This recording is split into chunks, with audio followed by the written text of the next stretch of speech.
So, welcome to the 21-day internal body transformation exercise program.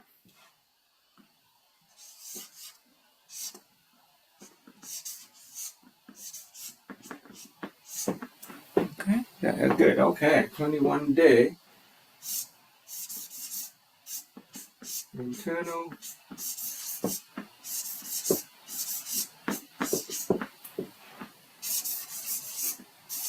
body transformation. Oops, too long.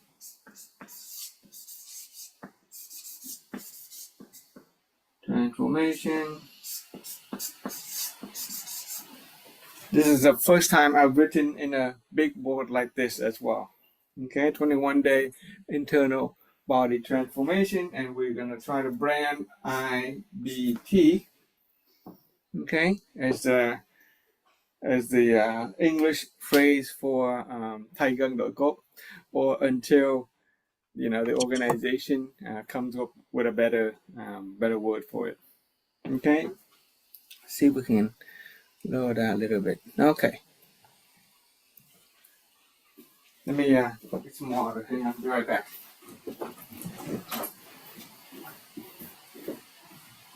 Yes, please. Yes, please.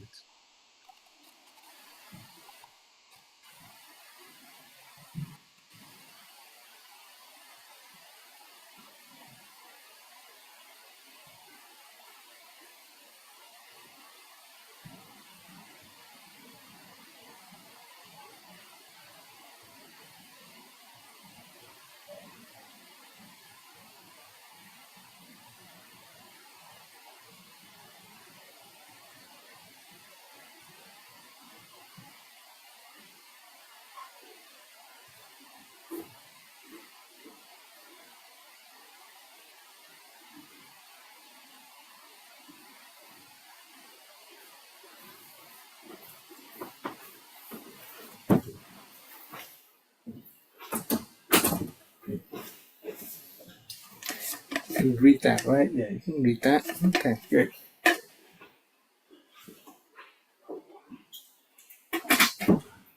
Okay. For those of you who don't know me, or those of you who are viewing the recording later, my name is Frank. I'm currently in the West Coast United States. I've been studying a philosophy from Vietnam that seeks to help typical human beings like you and me transform. Okay, it's a philosophy on health and happiness, complete, total health and happiness. And this is the sort of the physical component, the physical health component of that philosophy. There's another branch of the philosophy that involves mental, spiritual health. There's a part of the philosophy that deals with social relationship health, okay, and even financial health. But today we're going to focus on physical exercise. So let me ask, those of you who are in the Zoom today, when you think about physical exercise or health in general, what are some of your current understanding about health, or the fact that we are doing something called internal body transformation? The word exercise.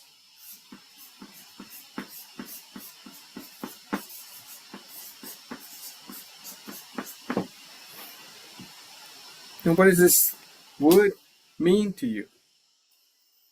Since Ron, you are the only one in the Zoom, you can interact with me.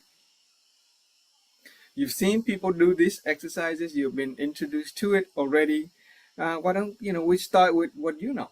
Okay, I'd like to get a sense of where you are, so that we can sort of work together, get each other on the same page. So, what do you know? What are your own experience about exercise and anything related, any reality you have experienced relating to the internal body transformation exercise? Um, you need exercise to keep your body fit Okay, you need to throughout the exercise. day. Yeah, you exercise in order to keep your body fit. Okay. Um, have you experienced any? Well, how have you done this yourself? Have you done this exercise yourself? Because while I've been going through Mentor 6, I have seen some of this, yes. And Okay, you've seen, but you've not done it. Have you I've actually? done a little bit, but not as much as she has, no. Okay. Well, Jihwa, why don't you share a little bit? What are some of your experience? Um, any benefit that you've gotten from it so far? Yes, the 21 days, it gives because a body that needs a proper air, and so most of us, um, especially women, we only breathing shallow. It's just like not down to the tummy. So that's why we tend to have less air, and it's the best thing is to breathe down to the G, which is on the lower abdomen. So that helps a lot, and especially when I understand this technique or this theory, then I applied to it, especially when I did my 21 kilometer run. I reminded myself to have a proper oxygen or air. Then I just breathe down to the chi. Then it really helps me to relax more and help my body stronger and endurance. What is it called? Um, so I can run with more simple. I don't have to. It's more simple, and it's light to run instead of being heavy and exhausted. Yeah, air. Your body gets to feel like you're light as air. Okay, Yeah. so that's one of I the do use benefits. that breathing exercise throughout the day as well. That one I do like because I'm able to focus on breathing in and pushing air to a place where I'm not feeling well. Oh, wow. Okay. Yeah, So so we're yeah, Point. making use of air. Okay, we are able to direct air to the places that we are not feeling well, and then we basically bring nutrients and energy to the part that we need, to yeah. heal. Okay, yeah, that's wonderful. Anything else? How long have you been practicing, Kihua? I've been with this technique since last summer. Last summer, so you've been about Yeah, and a just year. recently I did my 21K under 3 hours by Okay, myself. wow. Okay, that's pretty Yeah. amazing. Any changes? There's any other changes in your body? And how about your overall health? Um, of the overall health is it's great benefit Hmm. because the overall health, how do I say, it's easier Does your skin get sleeping. better? Is your skin Skin, yeah, see? skin I think better, I noticed your easier skin got better, sleeping. right? It's sleeping too overall. Better sleep. Yeah, skin better, more flexibility. Yeah, Okay. yeah. Yeah, more flexibility. You sleep better. You have more air. You are as light as air. Okay, because it's More air. this. Okay, this exercise is all about air. Okay. Yes. Yeah. Um, Um, okay. What about any other, people that you know? Do you have any of their reality, any of their experience that has impressed you, that you would like to share?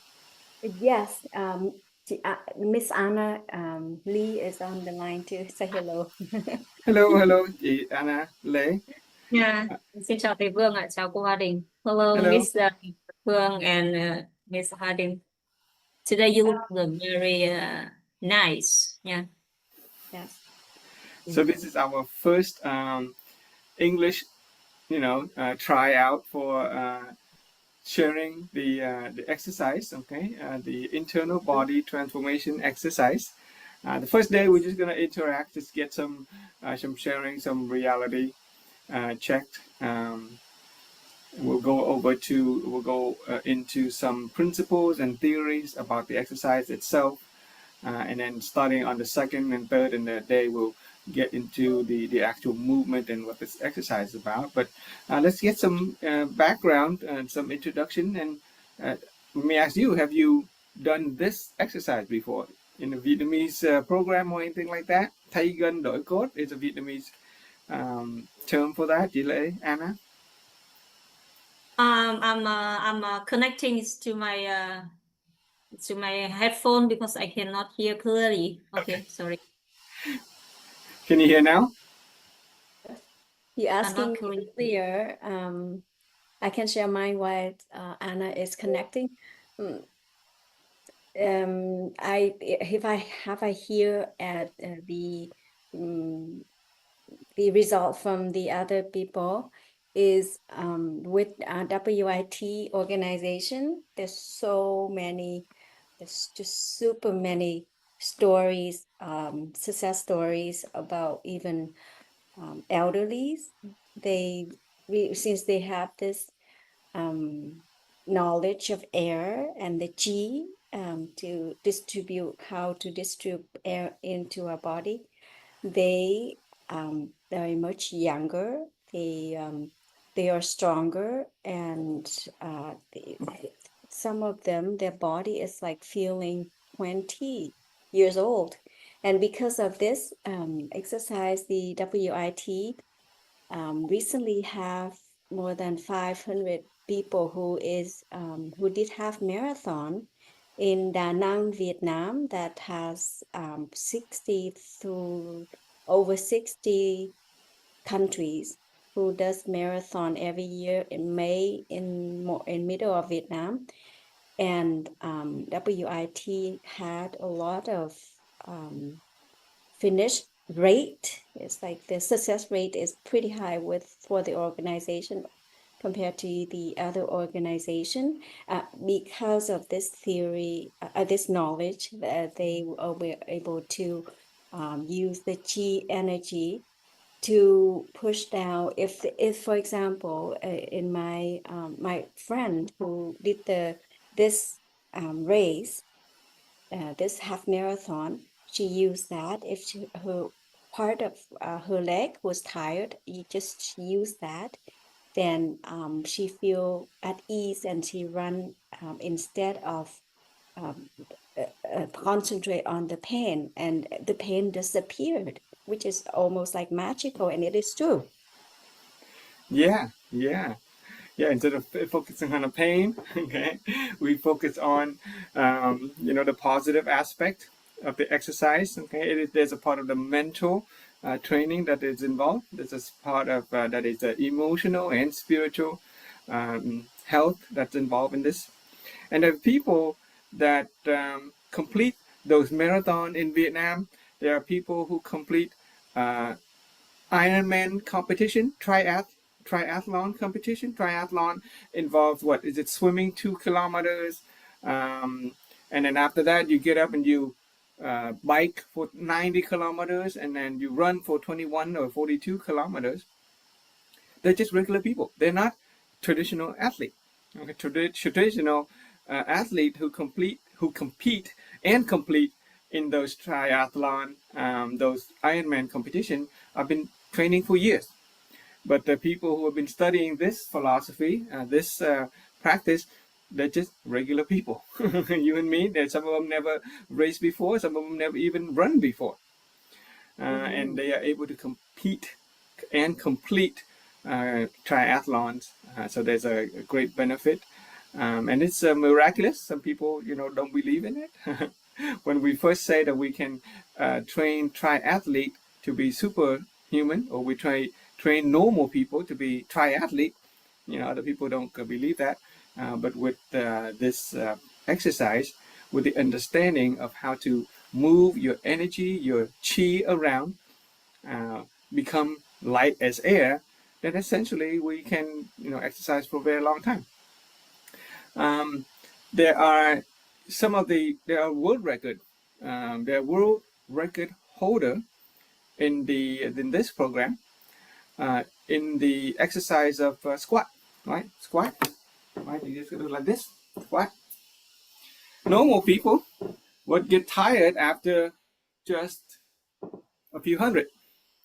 Okay, last time I did was last year. The first time I did it, I think I was able to do about 500 squat in 15 minutes after studying this.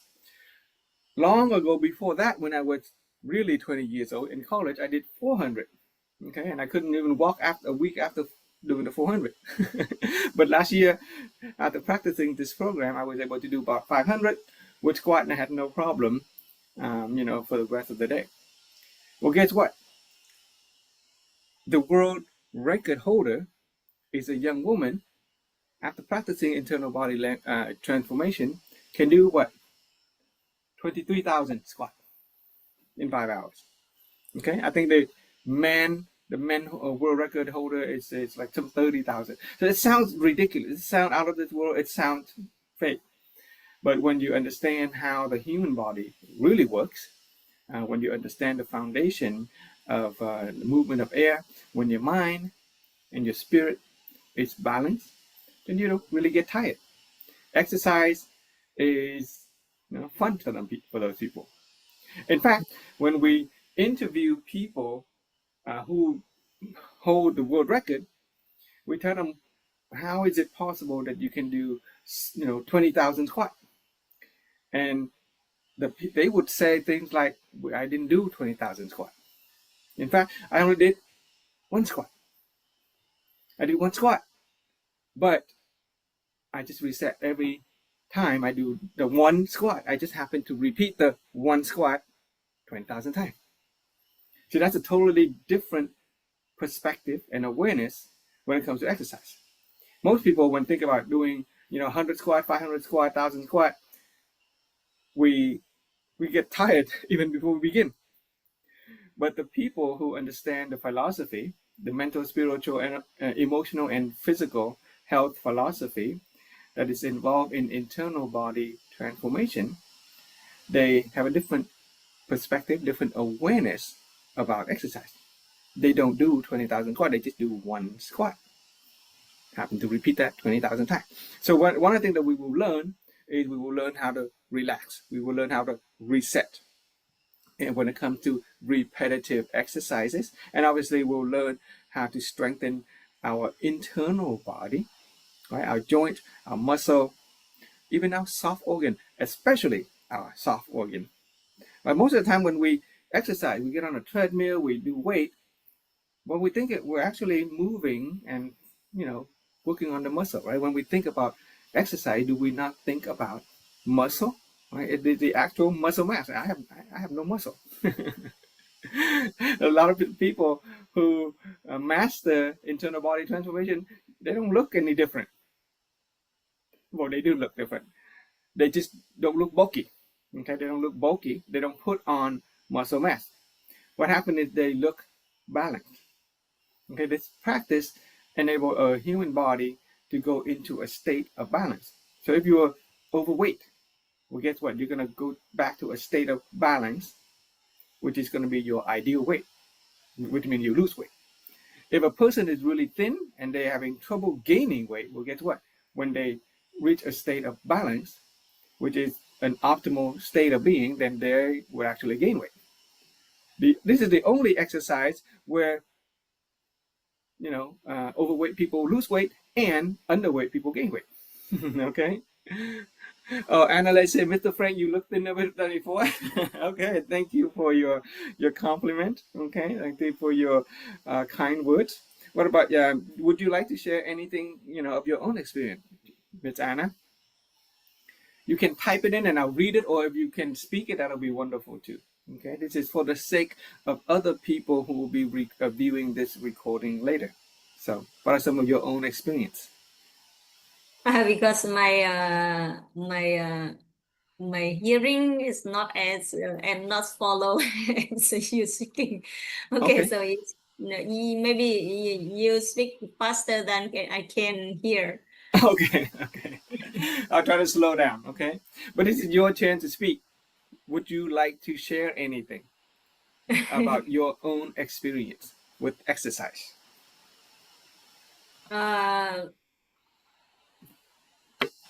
This time I don't usually do exercise.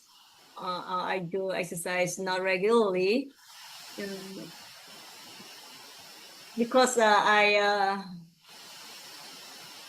I think it's not my regularly daily my daily routine. I haven't given it in my daily routine. Okay. Sometimes I squat about 100, and Yeah. sometimes I do Rotate. what Yeah, we do that. Okay. Yeah.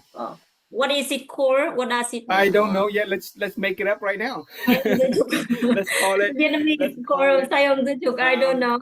I cannot call it in English. Let's just call it rotate on an axis. Okay. So let me type it in. So let's call it rotate on central axis exercise. How about that? RCAE, rotate on central axis exercise. Okay. we'll just okay. So internal body transformation involves things like air. Okay. Just Sometimes I run about from 2 to 5 kilometers, and sometimes I run about 7 kilometers, but not regularly, not repeat regularly. I do when I like it. Okay. Okay. Okay. Okay. So that movement that Anna is talking about, it's called. Do you know Miss Hoa Ding? Hoa Ding, do you know this? Yes, I do. Rotation. We're going to do 5 hours Axis. this weekend for our program. When you do it regularly, your neck and your head will be improved a lot. Yeah. When you do that movement, okay, we rotate along an axis. All the spinal, all the vertebrae get loosened up. Okay, the muscle along our back is strengthened. So people who have issues with back pain no longer experience back pain. We open up the blood circulation between our neck and our back and the rest of our body. Open up circulation, and has a lot of improvement, a lot of benefits. Okay, so that is part of the IBT. Yeah. For me, I think only run is not enough, and only roulette on the center axis exercise is not enough. I think I have to lăn cơ lưng, gọi là gì này? That's another exercise. That's a rolling. That's a Em rolling. xoay cái chân này, cái chân cảm giác em phải đưa nó lên này thì em mới thấy rằng là cái cơ của em nó hết giãn ấy. Okay, my muscle is feel comfortable. Yeah. So what Anna is talking about is that no one type of exercise is enough to give you a complete sense of well-being. It is a sense of completeness. Okay. So what we're really coming to is a sense of completeness. Okay, completeness. I want you guys to think about this word, wholeness. Okay, completeness, wholeness, and a popular word nowadays, holistic.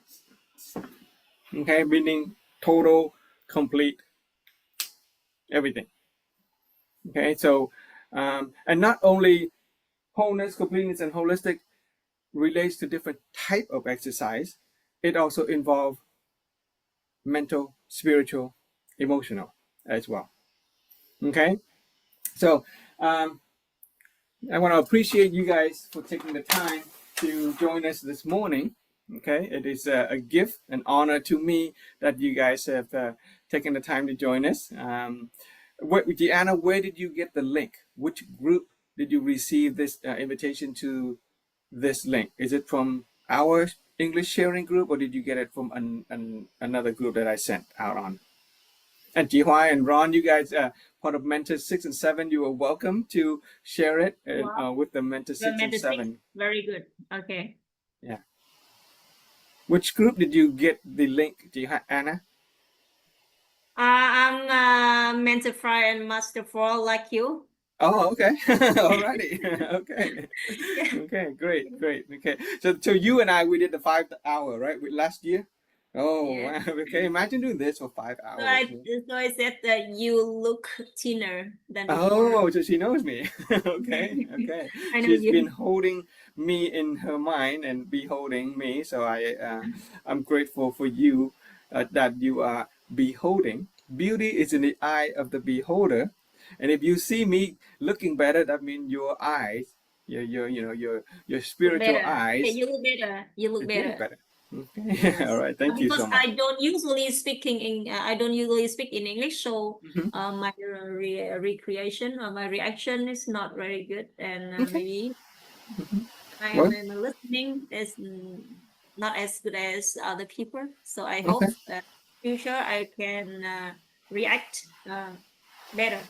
Well, sounds perfect to me. Okay. Yeah, it sounds perfect to me. Okay. We understand you. Yeah. Yeah. Thanks. Yes, good. So you look very nice. let's do this. Okay, so we are back to the idea of internal body and transformation. Okay, so there is the word internal. Okay, and the word body, and then the word transformation.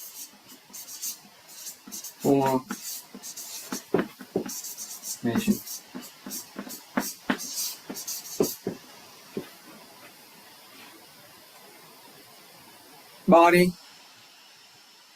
Most of us have some understanding about the human body. We're going to learn about the human body in a very simplistic way, but very powerful way to help us master our own body and achieve health. We're going to focus a lot on the interior or the internal aspect, okay, of ourselves, and we're going to work on transforming. Okay, so let's start with the transformation. Okay, when you see the word transformation, what goes through your mind? What are some of the things that you think about when you see the word transformation? Anybody have an idea? When we talk Internal about body transformation. yeah, so what is transformation to you? You know. Có thể hiểu là sự chuyển hóa cơ thể từ bên trong đúng không ạ? Yeah. Okay, so in English, what are some images that come to mind? Ron, or when somebody say transformation, what do you mean transformation? What do you know? Ron, you're muted. Go ahead and unmute for me. Okay, when somebody say transformation, what does it mean? What do you think?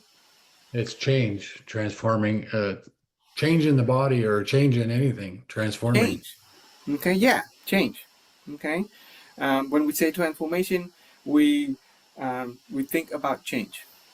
Okay, and that's correct.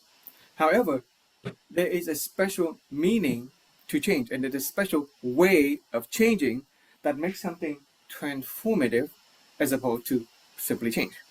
We all change. The season change, the day change. We don't call it transformation, which is a change. We get older. We just call that change, but it's not transformation. Get it? So let's see if I can share a perspective on transformation. Okay, and if you guys know this already, you're welcome to draw it if you want, but for those of you who are starting this for the first time, we're going to begin with some very theoretical foundation before we get into the actual physical exercise. So today, mostly it's just going to be theory. But this is a principle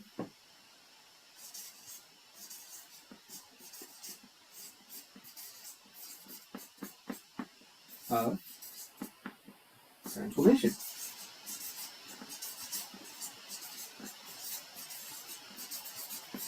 Okay, principle of transformation. Very simple. You can read that, right? Yeah, okay. I'm going to draw a little person. Okay? This little person represents us. And we're sitting inside a shell. Okay? Kind of like an eggshell. And this shell has a lot of layers around it. Besides from an egg, you can think of it like a cocoon. Right? A little larvae inside a cocoon. Has a lot of layers. Let's try a different color.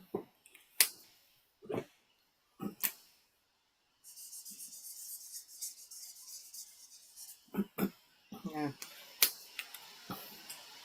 A couple of different layers.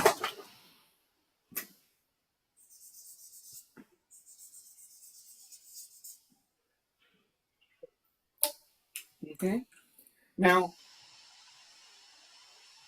this shell, the goal is to ultimately, for this person, right, to break out of the shell, right, and become a bigger,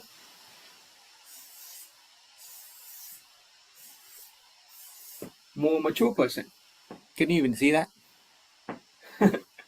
Okay.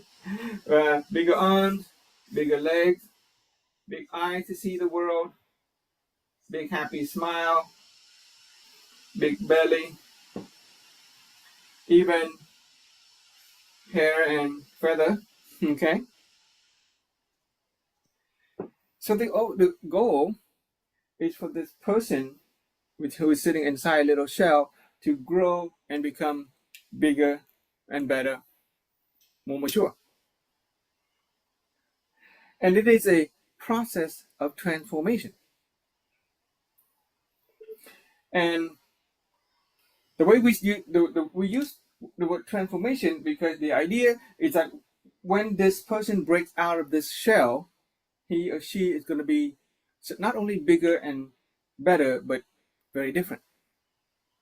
Okay. Another image that you could use Yes.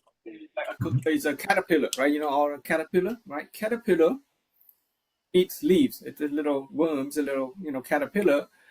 It'll eat. As a caterpillar eats, it gets bigger.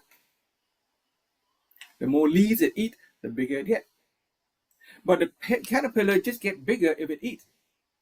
It is not until the caterpillar goes into a cocoon and then break out of that cocoon and become a butterfly. Right? Let's see if I can. Trying to get the lighting. Okay? Right? That's transformation. A caterpillar turning into a butterfly is a process of transformation. It becomes something totally different. Whereas a caterpillar who keeps on eating, it's going to get bigger. That is a change. But we're focusing on transformation, the kind of drastic change that is almost unrecognizable. And when the caterpillar becomes the butterfly, it grows wings, it can fly away, it can be free. Okay. Similarly, with a person sitting inside this shell, or this is like an eggshell, there are two ways that the shell can be broken. One is from the outside in, right? So imagine breakfast. Okay, it is 4 a.m. and we're going to have breakfast in a little while. Imagine breakfast. What do you do with the egg when you break it from the outside in? We're making breakfast. That's the end of the egg. It gets eaten. But the opposite is also true. What happens when the little baby chicken inside the egg breaks out on its own. On its own effort, it breaks out of the egg. Well, that's life. This is a new life. It grows to become the chicken. It can, create more eggs and more chicken. Right? So we are this little human being inside this little shell.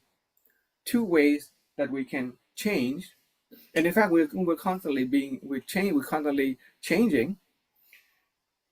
Two ways that we are forced to grow.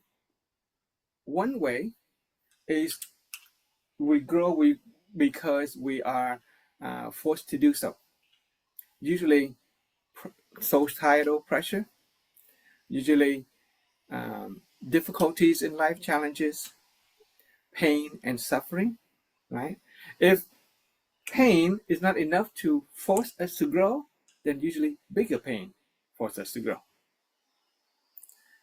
If bigger pain isn't enough to force us to grow and become a bigger person, then usually some sort of suffering will force us to grow and become a bigger person.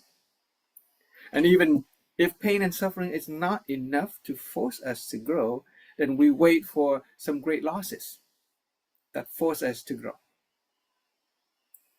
Loss of our health, loss of our wealth, loss of our relationship.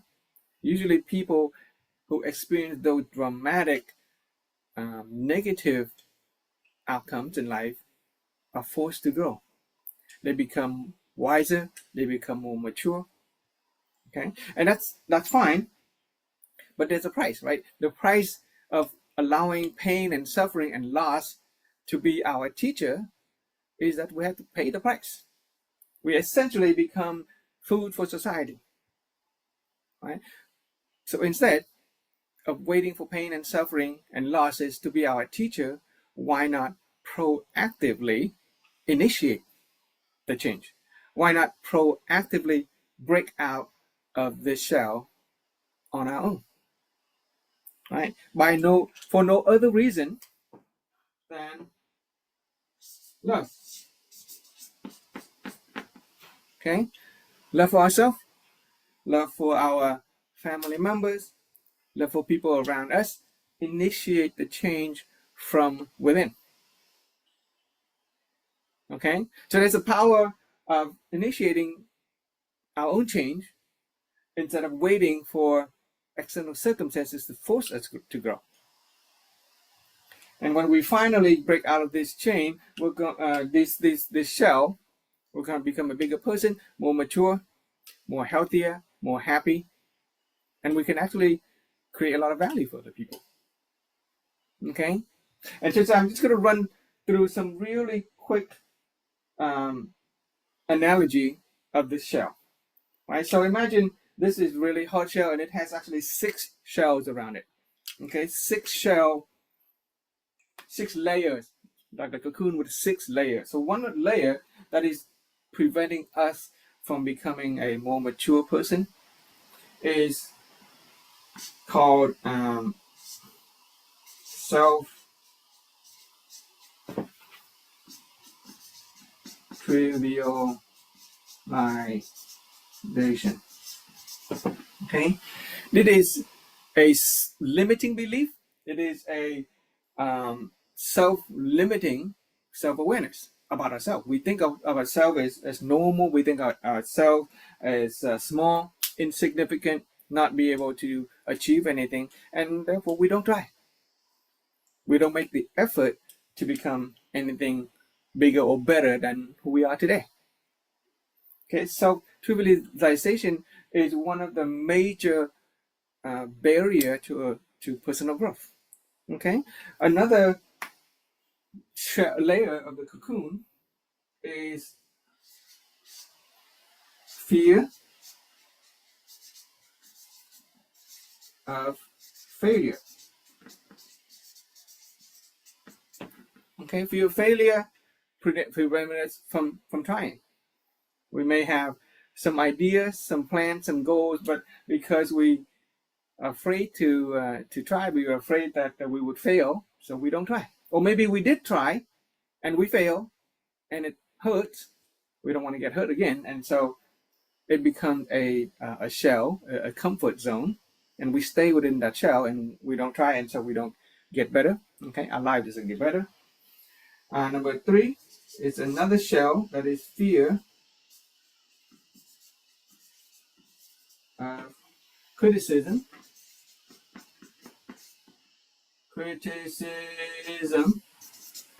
fear, criticism, and judgment from other people. Okay, we may have done something in the past. We set some goal, we have some plan, and when we share with another person, they criticize us. They say that's a bad idea. Okay, they say you're gonna fail, and so we are afraid of being criticized, and so we don't try. Okay, practicing IBT in internal body transformation is a fool's game. So we don't try. Okay. Number 4. Let's see if I can remember what that is. Fear of criticism. Lack of condition.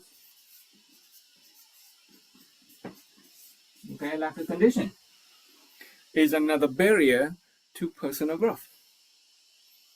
We have this perceptual block. We have this limiting belief that I don't have enough opportunity. I don't have the appropriate condition. I want to exercise, but not enough time. Okay, I don't have the equipment to exercise. I'm too tired. Those are perceptual block or limiting belief that is preventing us from growing out of our comfort zone and becoming a more mature, more healthier, more happier person. Number 5,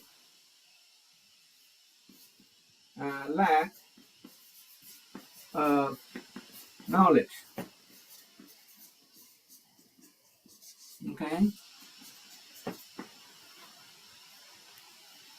I want to get better, I want to get healthy, but I don't know how to do it, so I don't bother to do it.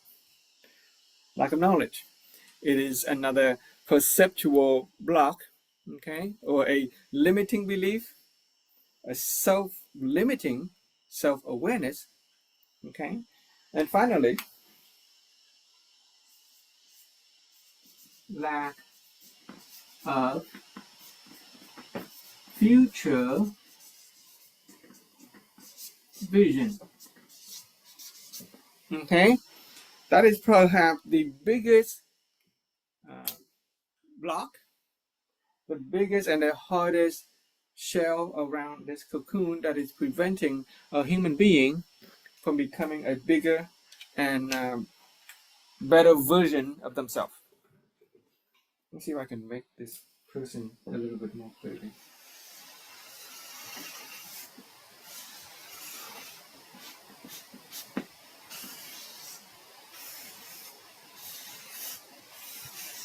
Okay, so in other words, if who we are tomorrow looks the same as who we are today, then we're not going to get any better.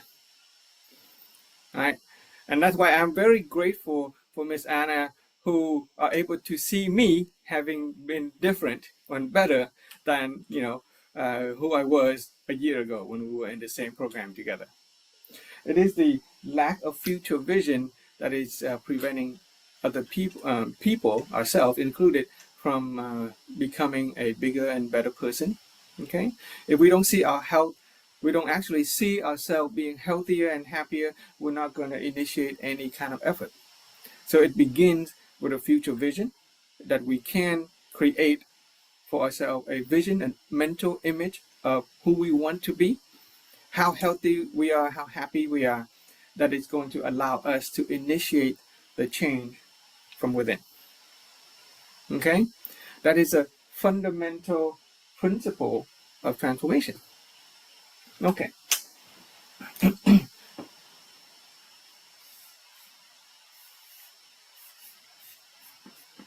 Just real quick, anybody want to share anything about these barriers? Your own experience? Maybe breaking out of some barriers yourself? For me, getting up in the morning at 4 a.m. is something new. Okay, even though I attended this program a year ago, I kind of stopped. You know, lack of condition. Okay, too tired, not enough time. But somehow, thanks to Mr. Ron and Ms. Hua and their participation in the mental, spiritual, emotional aspect of this philosophy that we've been sharing with others, I found the motivation to get up and do this in the morning. Okay, so I'm very appreciative of Ron and Ms. Hua. What about you guys? You know, what are some of your own experience in terms of breaking out of shells? Would you like to share that? Go ahead. You go ahead. Breaking my shell was coming into this class, starting with WIT. Okay. That was for me. I was pretty closed-minded before, and this has opened my mind to a Okay. lot of things. Okay. Yeah. Great. All right. Thank you for that. So, transformation. Let's keep that in mind. Okay. Start by seeing yourself something different. Okay. And that's going to be a picture. And I invite you to start creating a mental picture of what you look like in terms of your health, your physical, your mental, emotional, spiritual health. Okay. And we're going to work together in building that image, okay, creating that image. The next principle that I want to share with you is that is something, okay. If you have a chance to draw, you can draw this with me. I'm going to draw a boat.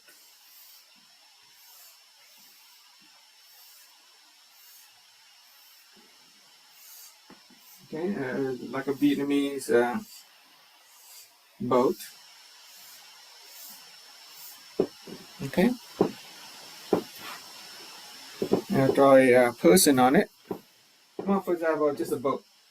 And this boat is floating along a river. Okay, the boat is floating along the river.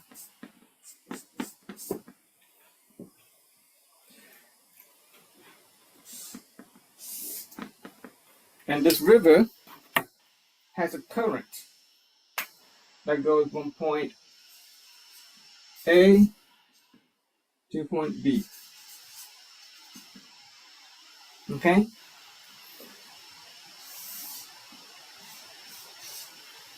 Okay? This is boat. Okay? This is the current.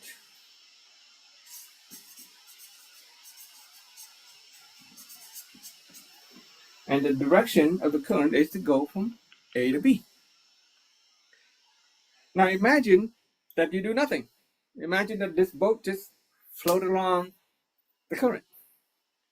Yeah, you can imagine that the boat will go from A to B. Very simple. Okay? No effort. So if you, this is like with current. Okay? So we're going to go, we're going to say here, we're going to say with. Okay, we're going to say align, A-L-A-L-I-G-N,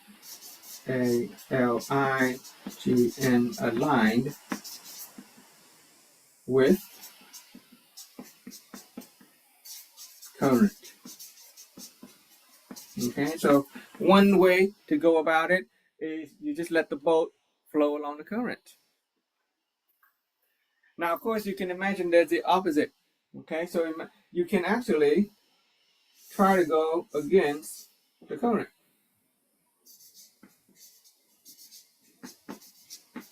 Right? It's possible to go against the current. So instead of going from A to B with the current, we can go against the current. But in order to do that, we need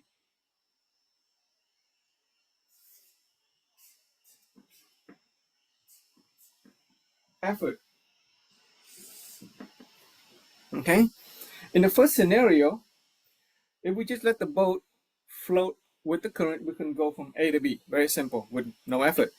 If a person is there putting in effort, rowing, paddling along the current, then we can go faster. And if we were to put a motor or an engine on the boat, then the boat can go from A to B even a lot faster, a lot more efficient. We can get to where we want very, very fast. That's scenario A. Of course, there's scenario B, or it's the second scenario where we go against the current. We can paddle, put in the effort to go against the current, and we go from B to A. If we put on a motor, right, invest effort into it, invest some resources into it, energy, then yeah, we can go against the current and still go from B to A where we want, from B to A, against the current. However, the moment that we stop investing resources, the moment that we start putting in the resources and the effort, the boat is gonna float right back. It's gonna float right back to where it was. Okay, so we lose all that effort. We lose all of the benefit that we've gained. Have you noticed people who exercise, put in a lot of effort, a lot of time, go to the gym, gain some benefit, right? Gain some changes, bigger muscle, they get healthier. But the moment that they stop exercising, they lose all that muscle. They lose the health benefit. And for some people, they even regain the weight. Some people go to the gym and exercise in order to lose weight, right? So it's losing weight, it's getting thinner. So they earn some credit for their effort. But the moment that they stop exercising, they lose the muscle mass and they regain the dead weight. Ever thought about that? Or people who make an effort to fast and stop eating. Okay, they gain. They are able to lose weight and reach their destination. If the destination is from B to A, going against the current, they reach the goal. Yeah, thanks to effort. But the moment that they stop the fasting, they go back to eating and they regain all that weight. They have lost all of their gain. You ever notice that?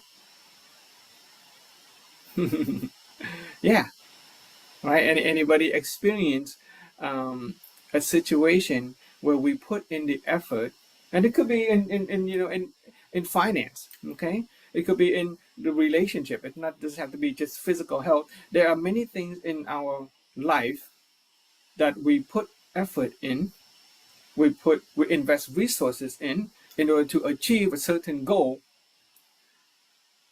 But the moment that we stop trying, we go backward. Well, guess what? This boat represents our life. Okay, this boat represents our life. And the current represents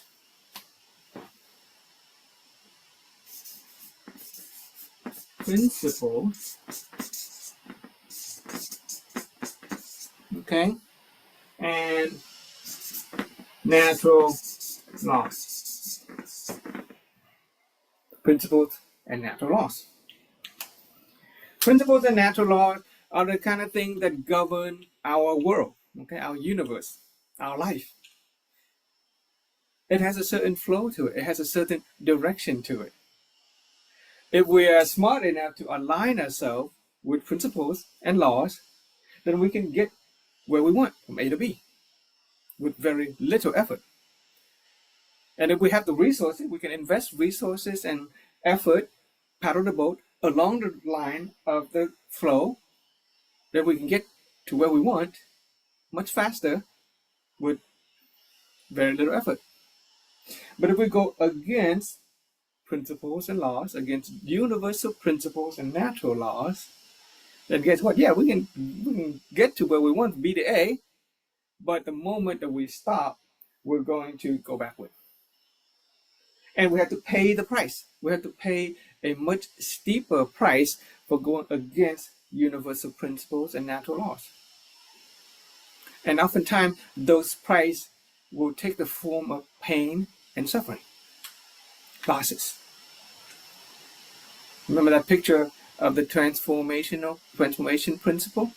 There's a transformation principle that if you break out of the shell from within, then you're going to experience a change, a positive change in an alignment with principle. Okay, it's a natural process of change. It is the growth. It is maturity.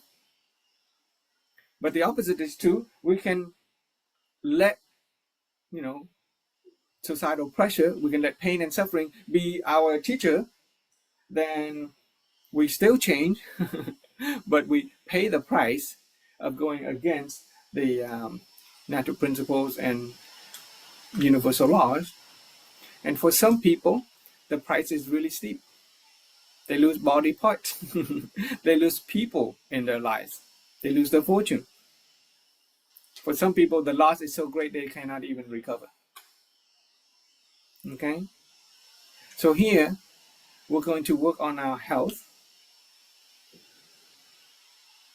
Okay? When are you, so Ron, you have to leave. When are you leaving? How much more time do you have?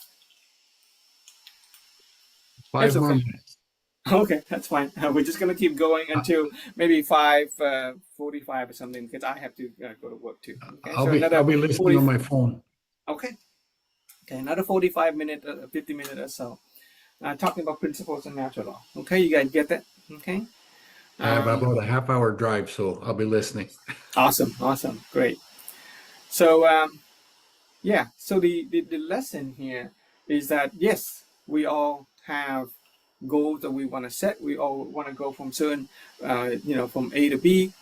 We start out by having a vision for ourselves, a mental image of where we want, and then we discover what the current. Okay, where are the current that will allow this boat to go from A to B in a much simple, much effective, efficient way. Okay, how to do 20,000 squat without having to get hurt. Oh, how about that one? How about running a marathon without, hurting your knees and your joint? Oh, we get to learn all of that because we understand that instead of putting in effort, all we got to do is discover what are some of the universal principles and natural law that govern our world, that govern our human body, govern exercises, okay, govern health. Okay, so on the topic of principles and laws, anybody want to share anything about that? Do you have any experience regarding the idea of the current that you want to share with the class and other people before we move on? Oh, yes. If you allow the principles and laws naturally flow, if I allow that, everything is more simple and at ease. Yeah, that is. In my personal experience, I have tried to exercise and get up and exercise in the morning for 40 years. Okay, but it never worked. Okay, it never worked. I was never able to get up on my own and go and exercise because all that time I was missing out on a certain principles and natural law when it comes to things like exercise in the morning. It is only until I started studying the philosophy, okay, and one of the laws that help that show that you can do things more simply and achieve is the law of collective synergy. In the past, I tried to do everything on my own, getting up in the morning on my own. I set alarm, I set multiple alarm, I set goal. I could never do it because I was actually trying to go against the principle, the law. But there is a law that says that if you want to succeed, you're going to need people. All I had to do was align myself to that law, collective synergy, and I was thinking about you guys instead of thinking about me. Okay, there's a universal law that helped me get the motivation to get up and exercise, and it involves thinking about the benefit of other people. There's a power in thinking about the benefit of other people over being selfish and thinking about yourself. For me, it is a powerful motivation. Remember the idea of transformation out of love? Yeah, it is out of love for myself, my family, you guys, that got me up in the morning and get up and do this exercise program. Okay, so that's how I was able to apply the idea of the principle of collective synergy. There's another important principle I want to share with you guys. Okay, and we're going to be applying it over and over and over in order to get where we want. Okay, in terms of physical health. Okay, is the principle. I'm going to write it down. Let's do it on top. Okay, so we're going to call it the principle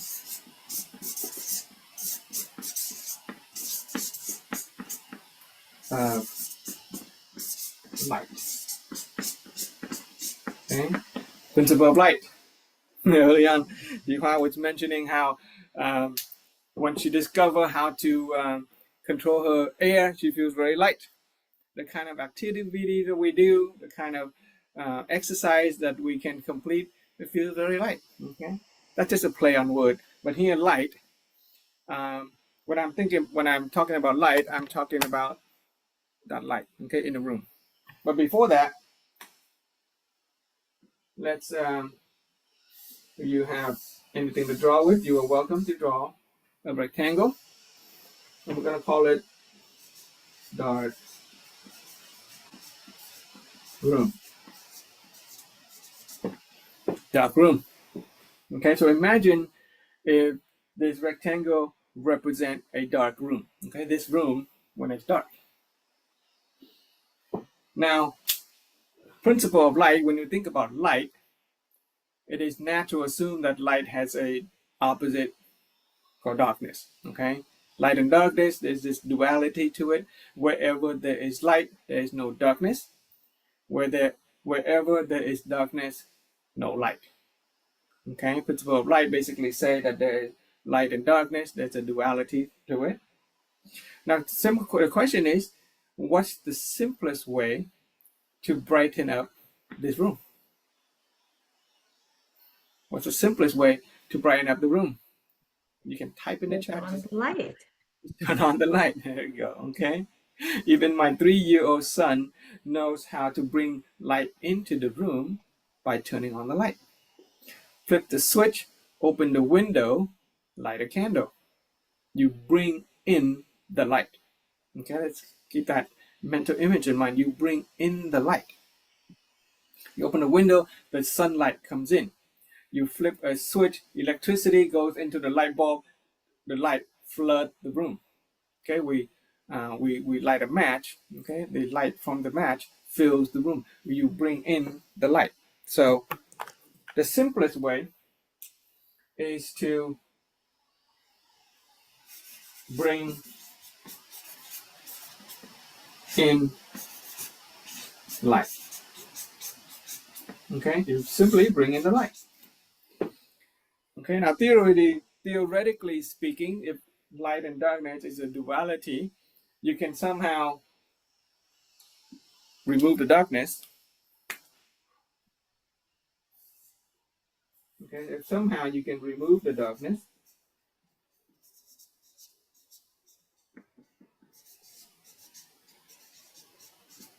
then the room would brighten up. Right? Principle of light is just a duality. If you can argue that if we can somehow remove the darkness, then the room would brighten up. But is that very realistic? Can you do that? You cannot remove the darkness and expect the room to brighten up, can you? We can only bring the light into the room. We cannot remove the darkness. Okay? But we try to do that all the time. Okay? We try to do that all the time with respect to our health, with respect to our social relationship, with respect to our finance. As human beings, we mistakenly try to remove the darkness all the time and expect the room to brighten up. And the idea of removing the darkness is representing fixing the problem of our life. Okay? Yeah, we have the tendency to try to fix problem. When we're sick, being ill represent darkness with respect to our health. But if we're living in darkness with respect to our health, that is essentially we have dark, if we're being sick. What do we do when we get sick? We run to the doctor. We try to remove the illness. We take medication. And for a time it may work. Okay, for a time it may work. We can temporarily, remove the illness from our body. But here's the thing. If we don't get our body into a state of health, well, the illness is going to come back. Notice that? When there was a time when I used to be sick a lot. Every time the season changed from hot to cold, cold to hot, I would get sick. I would get a cold. I would catch a flu. And every time I catch a flu or a cold, I would go to the doctor. Doctor would prescribe cold medication or antibiotic. I was always coughing. Okay. I had some allergies, and that exacerbate my coughing. I would be taking the cough syrup, and I would have to go for refills of the syrup. There were years where I would cough for 3 months. Okay, I would cough for 3 months, and then there were years where I would get sick 2 or 3 times. So when you multiply 3 months by 2 or 3 times a year, then 9 out of 12 months in my life, I was coughing. I was always sick. I was given antibiotic, and then when that dose of antibiotic finished, I was still sick. I was still coughing, so the doctor would give me a second dose of antibiotic.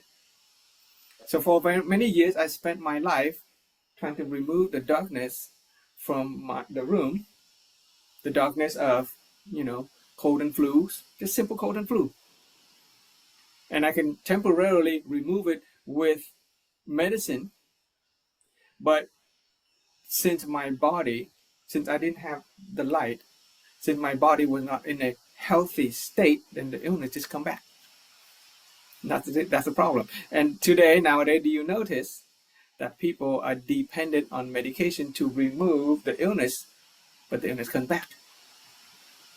We are going against the flow of universal principles and natural law when it comes to our health, physical health. Same thing with mental health. Okay, I was on antidepressant, anti-anxiety for over 20 years. Yeah. Every month I would go to refills of medication for my mental health. What that does is it temporarily removes the illnesses, the mental problem.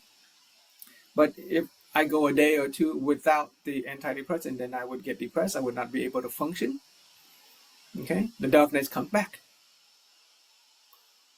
There were times where I could not work, I could not study. I was almost homeless.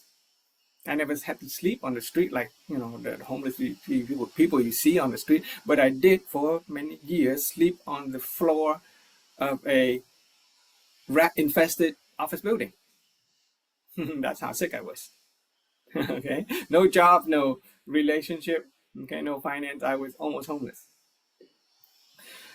Until I learned to bring light into the room by working on my mental health from a holistic perspective. Okay, not just to take medication and try to remove the illnesses. Yeah.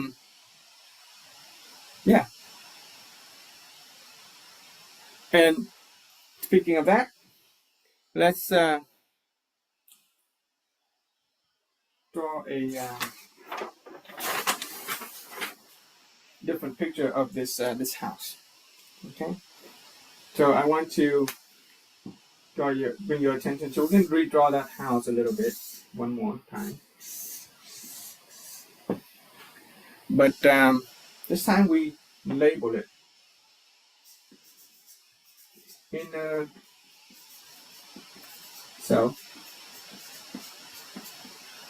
Over here, we label it health.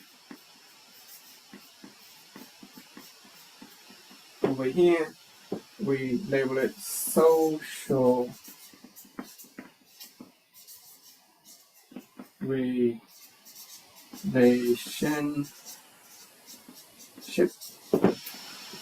On the top, finance. Okay, finance. Okay. Now, our inner self, our health, our finance, and our social relationship. These can represent the problem areas of our life. Okay, so when we think about a problem that we have to encounter, at first, without examination, it could look very complicated. So many problems we have to deal with. But fortunately for us, okay, wise people, sages, have taught us that there's really only 4 problems. We simplify it. Instead of thinking it's complicated, we just simplify it. And all the problems of our lives can be categorized in terms of, is it related to our health? Is a problem related to our finance? Is a problem related to our social relationship? Or is a problem related to something that is going on within ourselves? We call it our inner self. Our inner self is like our mental, well-being, our spirit, our emotion, okay, those intangible stuff that is inside of us. Our health, we have the physical and mental health, our social relationship, and our money, and material possession. And here's a powerful thing. There's a relationship to these things. They are interrelated. Our inner self, our inner well-being affects our health. If we're mentally healthy, if we're spiritually healthy, if we are cognitively sound, then we're going to experience physical health as well.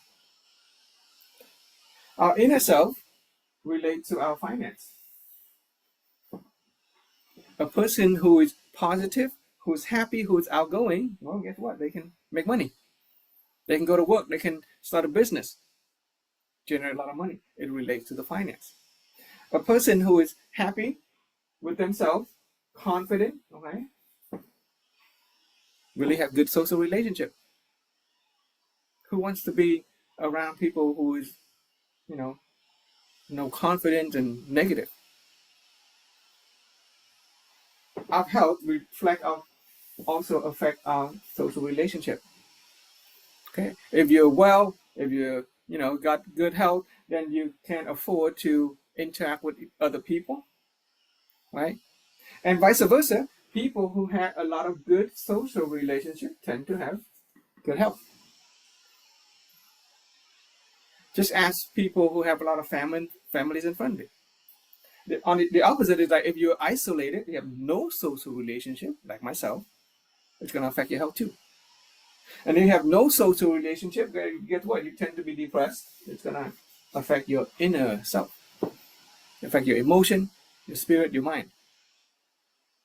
People who are very happy socially, healthy socially, also have a healthy inner self. And our health and our inner self, as we mentioned, is related. If we're suddenly catching COVID, okay, we're going to feel pretty bad, not only physically, but mentally too. Okay, we're going to lose confidence in our ability to function if we're coughing and sick in bed. And our finance and our inner self is related. If we find ourselves in debt, for instance, okay, we're going to get pretty depressed pretty fast. Right? That affects our inner self simply because our finance is interrelated with our inner self. Our finance and our social relationship is related. A person who has a lot of good social relationship, a lot of networking opportunities, a lot of friends, a lot of family, can refer them to business opportunity, job opportunity. They make a lot of money.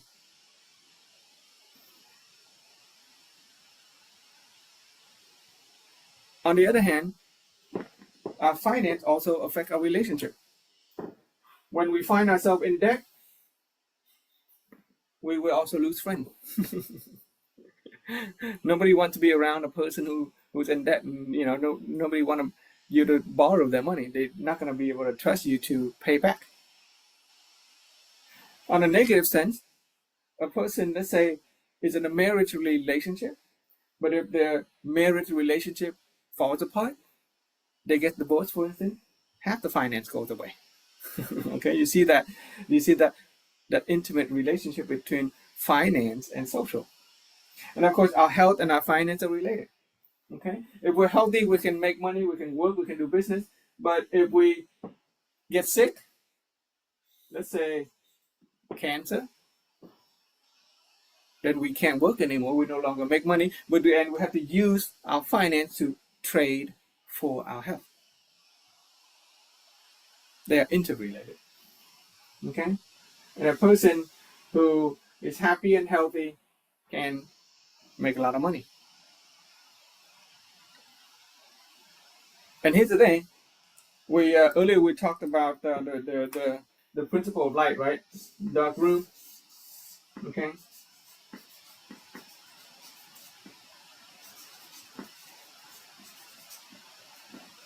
Okay, dark room.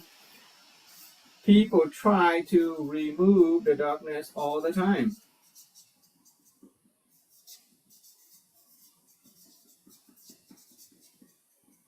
By trying to fix the problems of their lives. Fix their health, medication, surgery, all that is fine. Okay, that's what doctors and nurses and therapists are for. They are there to help us get over that immediate, urgent need so that we can get back to a state of normalcy. But during that time, when we get back, when we remove the darkness, we need to go to work on our health and stay healthy. People try to fix the social relationship. They get married, they get divorced, and they find another spouse, and they don't change, they don't mature, and they don't grow, so they end up with the same problem. People try to fix their finance. They get in debt. Let's say credit card debt, and they try to fix their one credit card debt by transferring the balance to another credit card, so they continue to be in debt. Or they work harder. They get the second job, so they trade their health for the finance, and after a while, the health goes down. They are forced to trade their finance to the health. So removing the darkness is going against the flow of principles and laws, and so it doesn't work. And their inner self, if there's a problem with their mental health, if the problem with their, let's say, the character, for instance, right? They might, when a relationship doesn't work, they change friend, they change spouse. But if the stuff inside them, like their character and their attitude, is continue to be poor, then they're going to be socially poor as well. Okay, so the best way is to brighten up the room is by bringing in the light.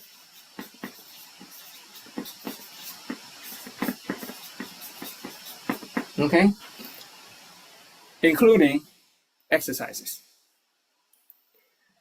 Okay, some people exercise with the intention of removing some illnesses.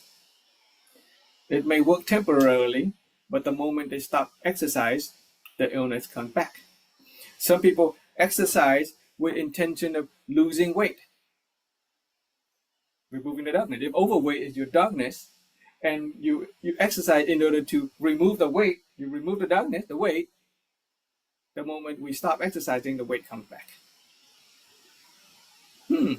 Okay, so instead of focusing on removing the darkness, instead of focusing on the overweight, we focus on bringing in the light. We focus on becoming and staying healthy.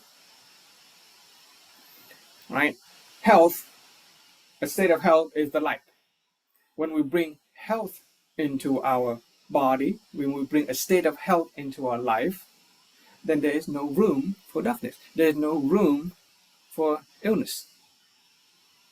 Totally different mindset than trying to remove the illness.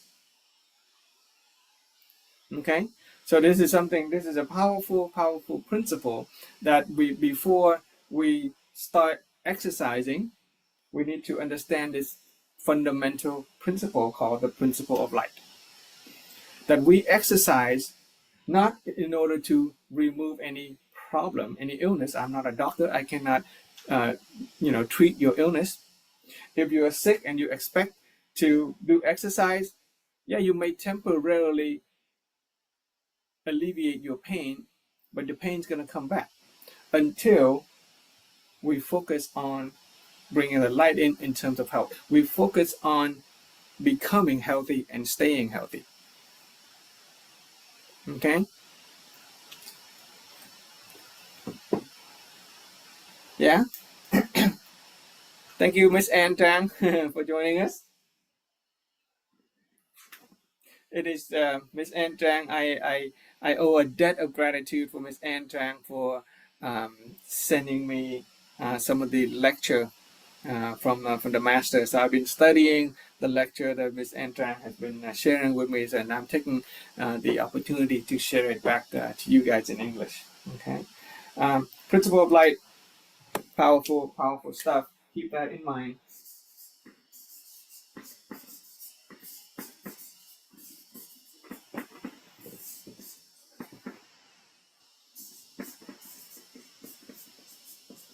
Okay, in order for us to experience the kind of physical health that we want, we're going to have to work on our health of inner health, mental, spiritual, emotional health. We're going to work on our physical health. We're actually working on our social health right now.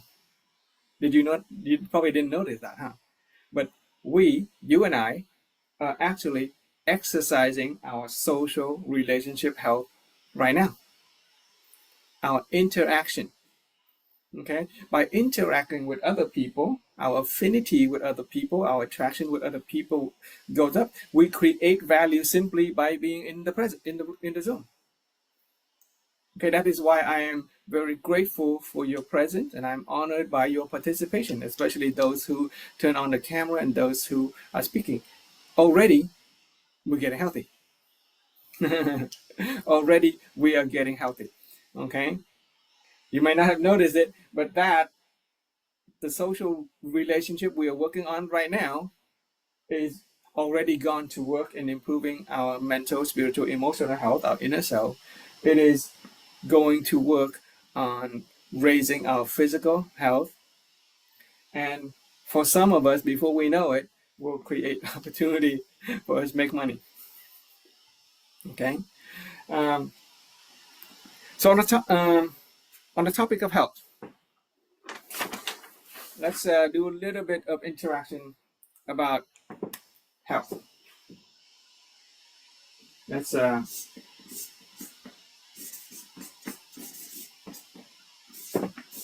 okay.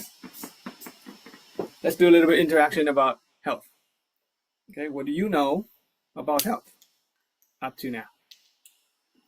When somebody say health, okay, what does it mean to you? What does it mean to be a healthy person? Since you're the only person on the camera, are you able to interact?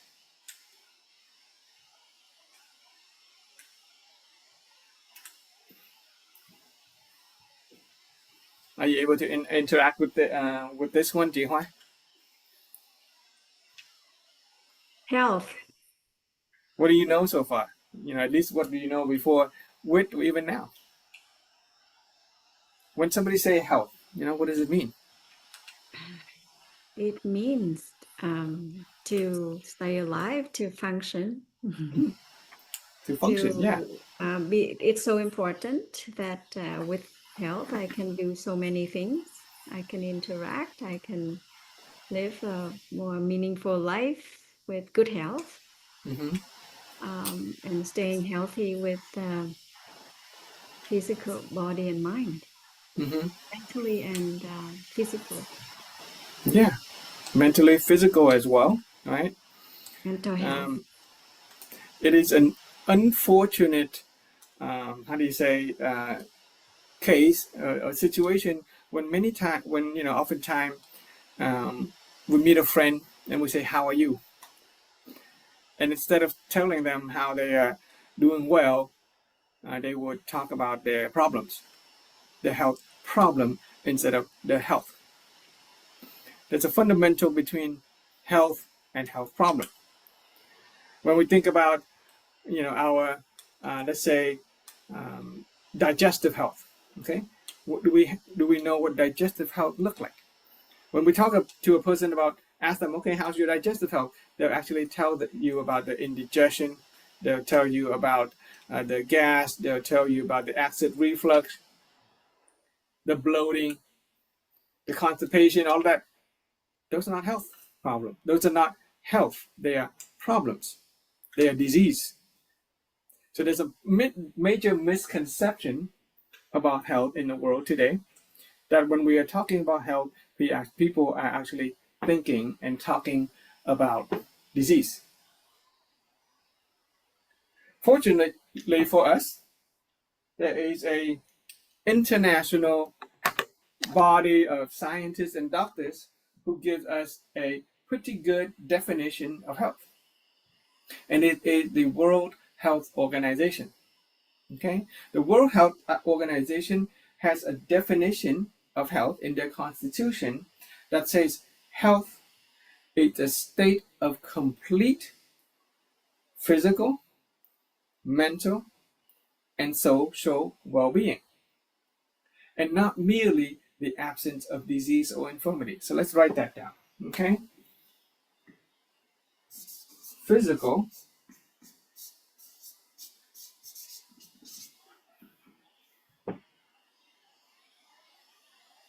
mental, and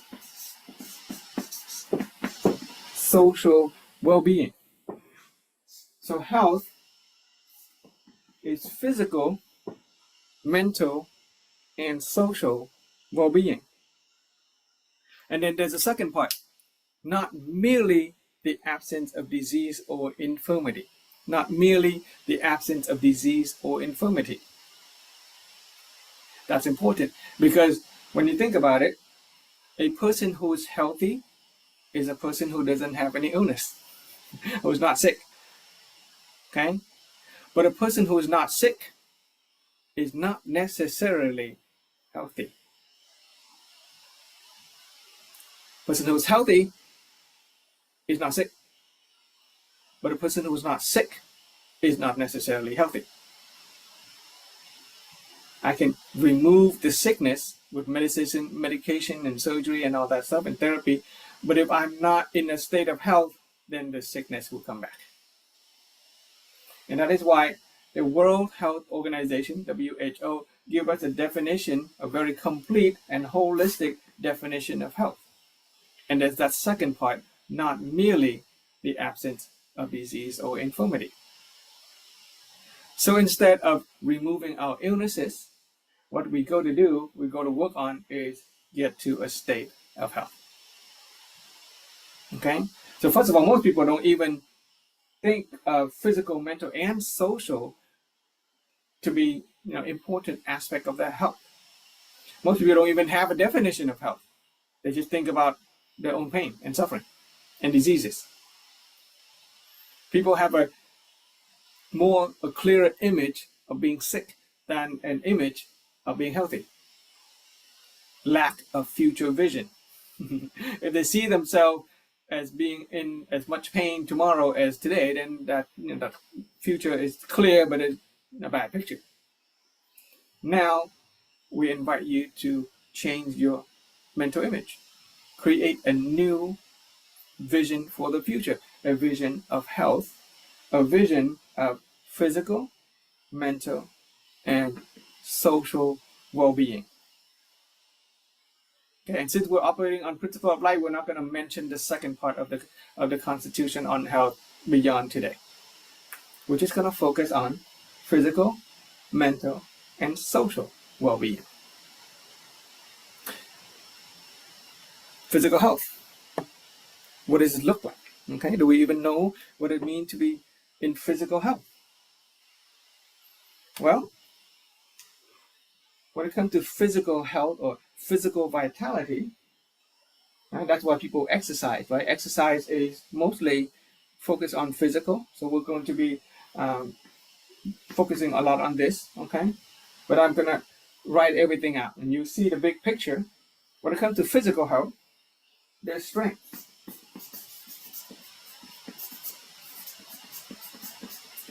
Okay? You define somebody being physically fit by a certain degree of strength. Okay? Here in our philosophy, if you can lift your own weight, how many pounds, if you can pull up and lift the weight in the equivalent of your own body weight, then we call it, okay, you're decently strong. You have physical strength. Obviously, if you can lift multiple, multiples of your own body weight, and you are stronger, you have more physical strength. Okay? Physical health. There is stamina. Ooh, okay, stamina. Ever think about that? Important aspect of physical health is stamina. How long we can endure and last when we are exercising and performing some strenuous physical activity. If you go out and you run and you go back and you collapse, you may be able to achieve your goal, but you totally collapse. We don't call that stamina, right? When you go out and do whatever physical activity that you do, and you come back and you're done and you're still okay, then we call that stamina. That's the word I was looking for. Yes. Stamina, yeah. Yeah. Ironically, the word marathon, the physical activity, the race, the marathon is the name of a city whereby a gentleman a long time ago, so this city was at war with another city or another country, and their country or their city won the war, won the battle, and this soldier, this man, was so happy of the news of victory that he ran home to tell people. He ran straight home, 26 miles, 42 kilometers, without stopping. And he gave people the news that we have just won the war, and he collapsed and died. And today, yeah, that's Marathon. That's the name of the city of the guy who collapsed and died after running 26 miles to tell the story of the victory. So today we honor that gentleman by hosting marathon. And a marathon, a victor is someone we look to completing not only the marathon, but to actually survive. Okay? So let's shoot for not completing the marathon. Let's shoot for surviving after completing the marathon.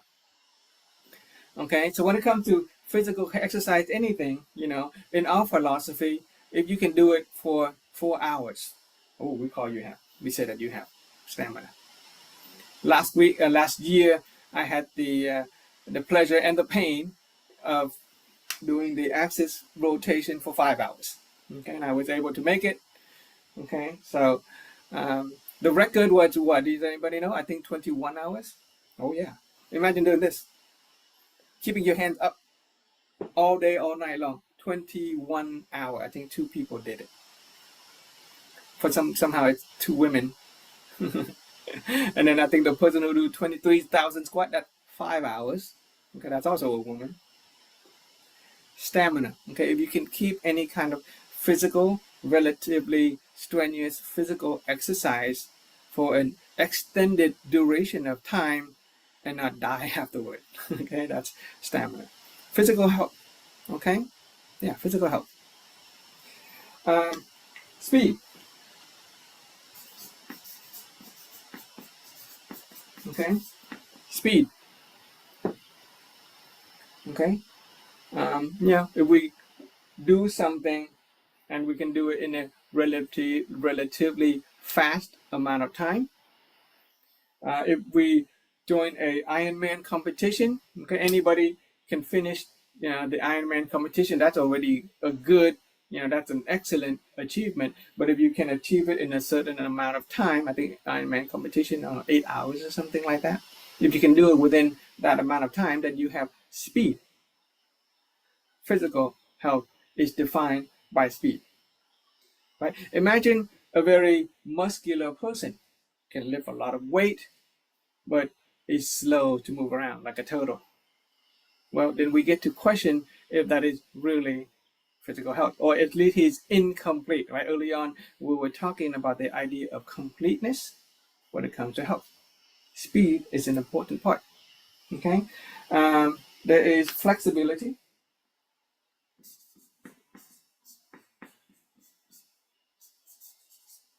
Flexibility. Okay. When it comes to flexibility, it's our joint health. Okay, the tendon, the ligament, all the connective tissues, flexibility. Right? Can we reach behind our hand and touch the other hand? Okay. Yeah, I think there's enough flexibility. Okay, things like that. Can we bend down and touch our toe? Right? Some people can't even see the toe because the belly is so big. Right? Flexibility goes into physical health. Earlier on, Miss Anna mentioned chi, mentioned air. Okay, in the internal body transformation exercise, we will learn to pump air and energy into our joints, making them stronger, making them more flexible, pliable, so that we can get more flexibility. Okay, flexibility goes into physical health. And then you can expand that too, physical, it can go into mental health and social health too. A person who is flexible in the mentality is a person of pretty good attitude. Person who is flexible in social relationship is going to be able to interact with different kind of people.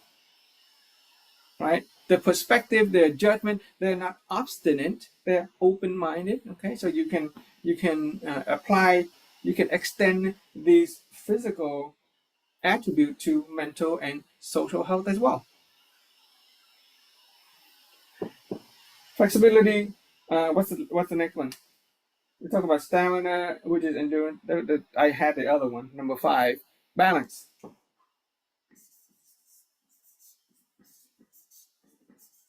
Okay, balance.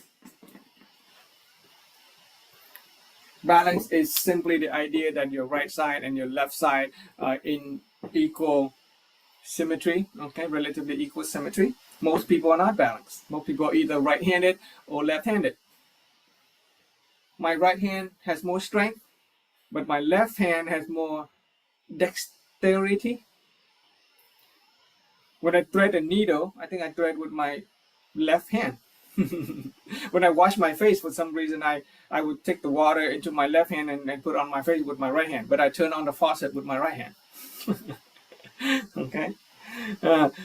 Balance, right? Can we stand with one leg? Okay. Can we stand with one leg? How long can we stand with one leg?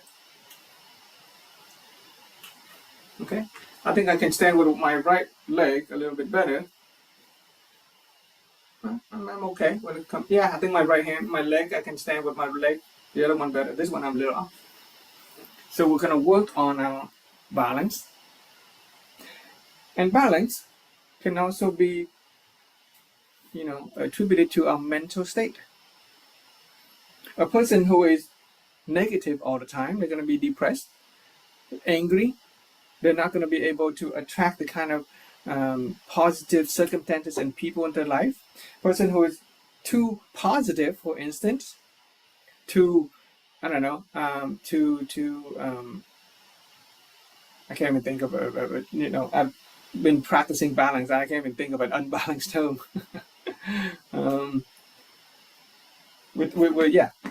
Balance, social as well. Okay, balance, work life, mental, physical health. So all of the physical attribute can be extended to mental and social attribute.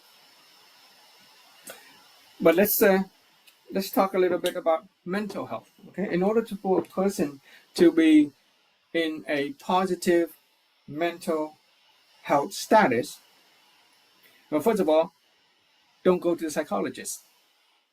Psychologist has a book about this thick, naming thousand and thousand and thousand of mental health problems. We're not interested in mental health problems. We're interested in mental health.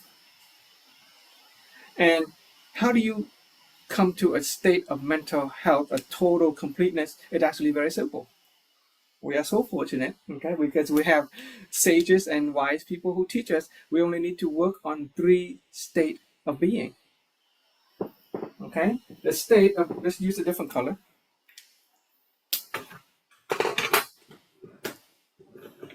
Let's use green. When it comes to mental health, we only need to work on 3 states of emotional, spiritual, mental state. One is called serenity. Okay, it's a state of inner peace. Gotta work on serenity. Okay, there's a spiritual, emotional dimension to it. Another state is, for now, okay, I'm going to use this word magnanimity, but it may change because we're still in the process of evolving the language. Magnanimity. Okay, the word magna means great, big. Magnanimous. Animus is a Latin word for spirit. Magna is a Latin word for great. Generous, a state of being great spirit. In other words, a state of being generous with other people. Okay, an attitude of generosity, an attitude of loving compassion, magnanimity. And there's a third state of being called appreciation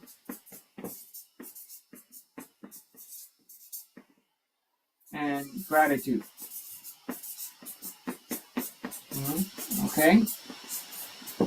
So when it comes to mental health, science as well as philosophers has already proven that the energy of appreciation and gratitude, or honoring gratitude, is a powerful, positive emotional state that will help our mental health and at the same time attract people. People who are very appreciative of other people has a lot of friends, has a lot of opportunity.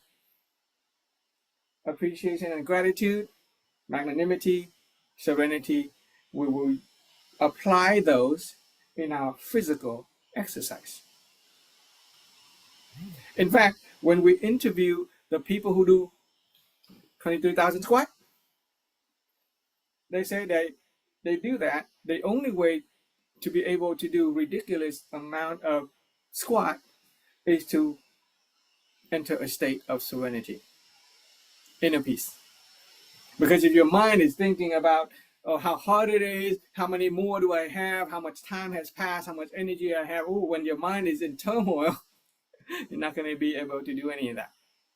But when you experience a state of serenity, which is derived from a highly balanced state of mental and emotional, you can do unlimited repetition. So serenity will go into stamina. When you're at peace with yourself and with your body and your mind, oh, you can go for a very long time. Okay, we can achieve balance and flexibility. When we are magnanimous or generous and compassionate with our own body, our own self, then we can actually achieve a lot more in the physical realm as well. When we appreciate ourselves, when we appreciate other people for giving us the opportunity to share, to learn, then we will also achieve a state of physical health. Okay, there's social health as well. So with social health, let's use, there are different degree of social connection. Okay, all of us have people that we know. Those are social connection. We have acquaintances, and we all have many acquaintances. We're not going to list acquaintances because there's not a lot of quality into it, but we're going to list three. We're going to simplify it and list three degree of closeness. Okay, one degree of closeness is called fondness. Okay, we like the person. Fondness, better than acquainted. Fondness, people you like. As we get closer and closer to a person, we may experience a degree of social health that is trusting. Okay, trusting.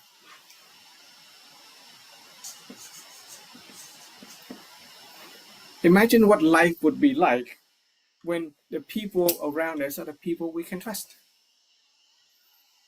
Imagine what life would be like when other people trust us. With trust, we can experience peace. With trust, we can be generous and loving. With trust, we can appreciate people. And then there's a degree of social connection. Intimacy. Okay? Intimacy. Really close relationship. Okay? Could be between spousal, partner, romantic relationship. It could be between parent and children. It could be between best friend. Okay? Best friend forever. BFF. Intimacy. Intimacy include trust, include fondness.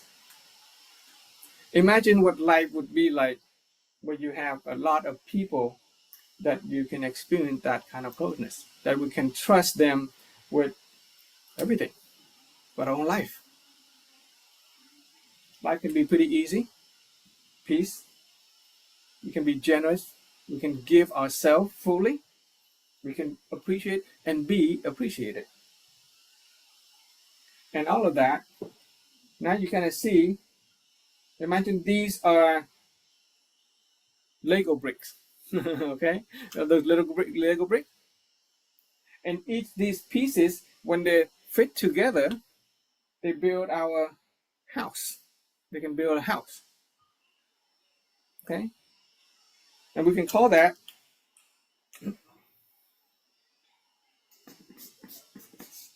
house of holistic health.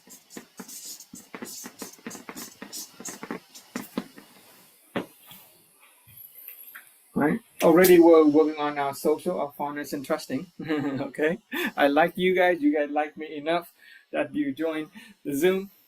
Some of you have already experienced serenity, magnanimity, appreciation, gratitude. That is in a different series of training, mental spiritual training that we do on Wednesday. Okay, Wednesday night at 6 p.m. West Coast time. Okay. Does anybody want to share a little bit about, Ron and Diha, you've been around for the mental spiritual training, our inner being work. Do you want to say anything about this aspect, these 3 words here before we close for today? What did you get out of it? What have you learned? May I share? Yeah. Is the mental with the serenity, and can you hear me? Yeah. The mental part is so critical because their serenity, magnanimity, and appreciation. And gratitude. Yeah. Oh, gratitude. Is so critical, important because that's to me that is it's so main because our mind can always wonder a lot of things, and once we just remembering these 3 energy for the mental part, it really grounded me, and that's what I get out of this 3 energies, grounded me, and what's the purpose for, and to have positive upbeat attitude towards myself and others. Yeah. And of course, the physical part is very important too. It's like discipline as well, and though social as well. Because if I were to do the exercise or this health thing, if I were to do it by myself, it gets discouraged and it gets lonely. So Yeah. there you go. Thank you. Yeah. Yeah. So Ms. Hua has studied the mental health aspect of the philosophy. Okay, and she is in training to be a mentor. Is a person who can help other people, can mentor other people through their process of mental, physical, and emotional health.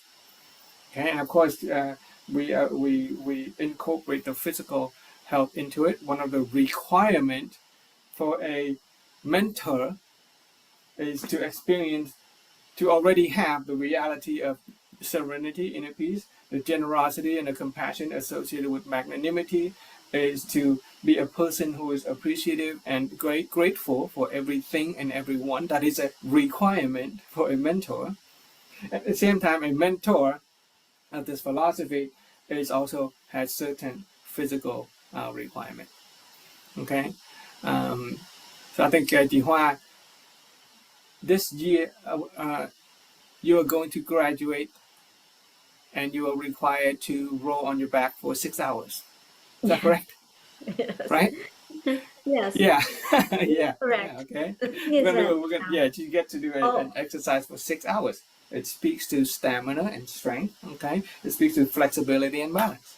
yes. Okay. There are The physical. purpose of, yes, thank you, Frank. The purpose of this physical challenges is to go back to the 6 barriers. It's to for ourselves. It's to show that we can break out of our barriers. Yeah, our barriers of Yes. self-limiting awareness. Let's see.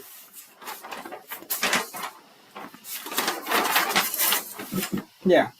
Okay. Our barriers: self-realization, fear of failure, fear of criticism, lack of conditioned knowledge, lack of future vision.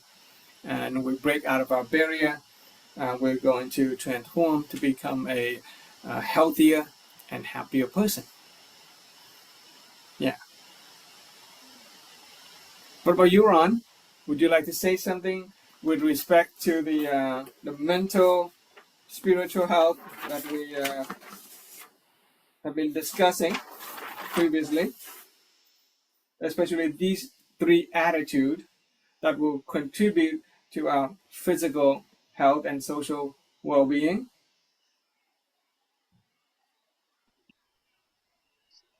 Can you hear me? Yeah, I can hear you now. I'm not sure how good the service is. I've just got to work. So, yeah, I'm actually looking forward to the physical health and getting my air and everything focused on my mind and my air that I can push towards being able to do things without thinking about how many more sit-ups I have to do, without holding up my arms in the air for however many hours. And yeah,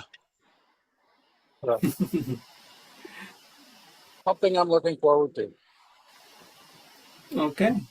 What about your experience in the mental training that we've been going through? Anything that you want to share about that? My experience in the men's Okay. training.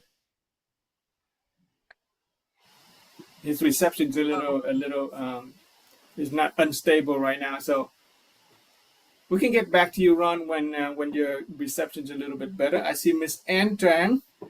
Okay, one of my mentor, my masters. I'm very honored by your presence. Okay, I appreciate all the teaching and the lessons that you have shared with us. That you share this material with me, and I study it for the sake of this presentation today. So you look pretty today. Well, you always look pretty, but I think you look a lot better in the morning. Most of the time I see you in the evening. But yeah, you look beautiful today. Would you care to say something to our friends who may be viewing this video later before we conclude for the day? Let's give it 4 minutes. I gotta get ready for work as well. So, Miss Ann Tang, some of your words of wisdom or any of your experience and reality you would like to share. Hello, teacher Frank. Hi, Ron and Visa. Thank you ever so much to organizing running the 21 session. I really wanted to do this, but I haven't managed to arrange time. And when you said that you are going to do, I'm so pleased and so happy. Okay. And also, I said that I promised to support you in getting everything ready and stuff, but then I totally forgot the timing. That's fine. Yeah, you give me all the information I need.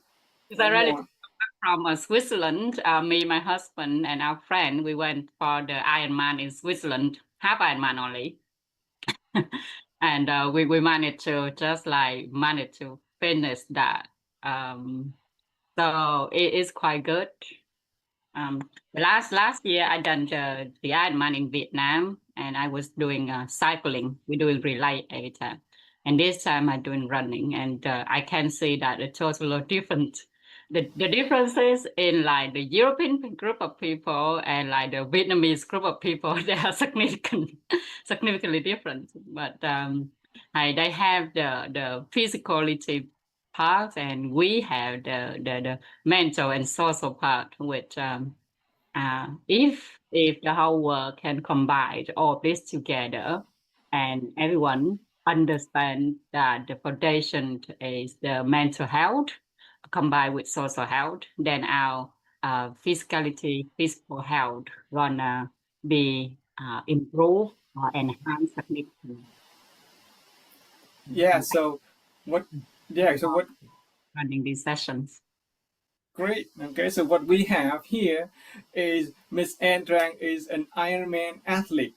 Okay, multiple times already, right? So, okay, and I haven't done solo yet, so I can't really tell. okay, so you're in the group. Okay, that's fine. Okay, so as someone who has practiced the internal body transformation exercise, which incorporate not only the physical but the mental and the social health aspect to it.